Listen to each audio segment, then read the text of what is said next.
जी तमाम देखने सुनने वालों का आपको दुनिया आखिरत की कामरानियां अता करे।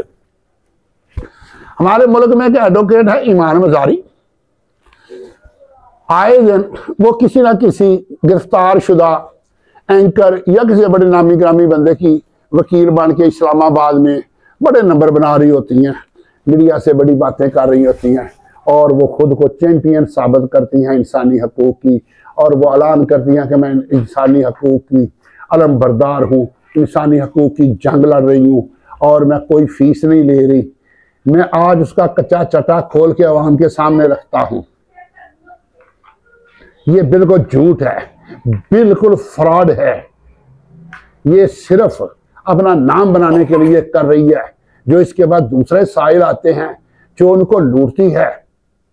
इन्हीं के इलाके की एक बेवा औरत इस्लामाबाद में रहती थी, उसके 2 बच्चे थे, अदारों ने उठा लिए।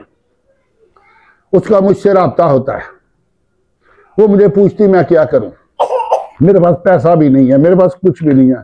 उस दिन मेरे भी हालात ऐसे थे कि मैं उसकी कोई हेल्प नहीं कर सकता था। तो मैंने कहा बहन तुम भी मजारी कबीले, वो मजारी कबीले की थी और इन्हीं के हल्के की थी। इसकी वालदा का जो हल्का है उसी हल्के की रहने वाली, उनका सारा खानदान वहां का रहने वाला है। तो मैंने उससे पूछा कि ईमान मजारी को जानती? कह रही वो शीरी की बेटी है। मैं शीरी को अच्छी तरह जानती हूँ, मैं कई दफा मिली हूँ उनसे, मैं उनकी बेटी से भी मिली हूँ।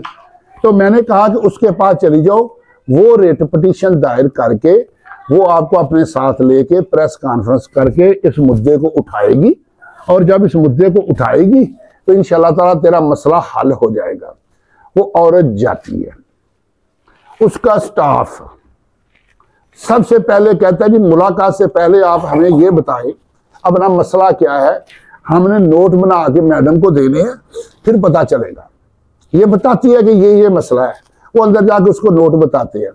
फिर वो वापस आके कहते हैं कि मैडम कह रही है 6 लाख रुपए फीस है, दे सकती हो? उसने कहा मेरे पास तो 6 रुपए भी नहीं है, मैं तो किराया किसी से कर्ज लेके आई हूँ, मेरे पास तो 10 रुपए भी नहीं है। तो वो कहते हैं कि नहीं, 6 लाख से कम में काम आपका नहीं हो सकता। ये ईमान मजारी से पहले भी पाकिस्तान में बड़ी बड़ी नामी ग्रामी बड़ी बड़ी चैंपियन अब वो दुनिया में नहीं रही, ना मैं उनका नाम लेता हूँ ना मैं उनकी बात करता हूँ। उनके किरदारों से मैं बड़ा वाकिफ हूँ, मेरे पास बड़े बड़े प्रूफ हैं, बड़े बड़े सबूत है मेरे पास उनके मतलब। ये सब ड्रामे हैं इंसानी हकूक़ के, और ये मामला क्या है ये भी मैं बता देता हूँ। मेरी ज़िंदगी भी यहाँ पे ही गुजरी है। मेरी ज़िंदगी में बेशुमार लोगों ने मुतअद्दिद मौक़ों पे मुझे कहा कि तुम एक सोशल वर्कर हो, लोगों के काम करते हो, तो क्यों नहीं एक तंजीम रजिस्टर्ड करवा लेते। और वो तंजीम जो है वो यूरोप के अंदर, अमेरिका के अंदर, कनाडा के अंदर, वहाँ उनके साथ कॉन्टैक्ट होगी, आपको लाखों करोड़ों रुपए वहाँ से आएंगे, आप यहाँ से रिपोर्टें भेजना कि ऐसे ऐसे मैं लोगों की खिदमत कर रहा हूँ। मैंने कहा मैं लानत भेजता हूँ उनके, मैं अपने अल्लाह की रज़ा के लिए कर रहा हूँ, मेरा अल्लाह इसका मुझे अजर देगा, मेरा अल्लाह मुझको इसका अजर देगा। तो मैं इनके लिए नहीं करता। तो मैं ये बताता हूँ मेरे पास इन चीज़ों के प्रूफ हैं। इन्होंने NGOs यहाँ रजिस्टर्ड करवा रखी हैं, ये यूरोप से उन लोगों से वहाँ से लाखों डॉलर वसूल करती हैं और वो लाखों डॉलरों से अय्याशियाँ करती हैं, किसी गरीब का कोई भला नहीं करती। ये चंद कोई नामी ग्रामी को बंदे हों। हाँ मुझे याद आ गया उस औरत के मुतल्लिक।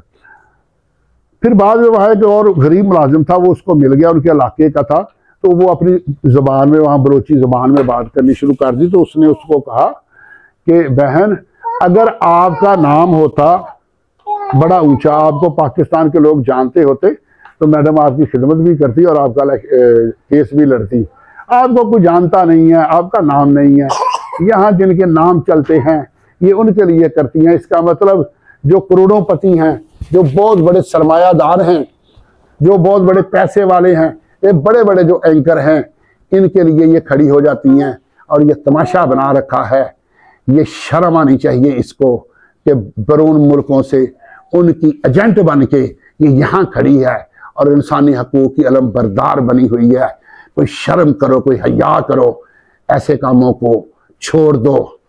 ये पाकिस्तानी अवाम का यूर है, ये बेगैरत नहीं है कि हमारी कोई बेटी उठे और इस तरह से यूरोप से वो अमदाद ले, यूरोप से पैसा ले।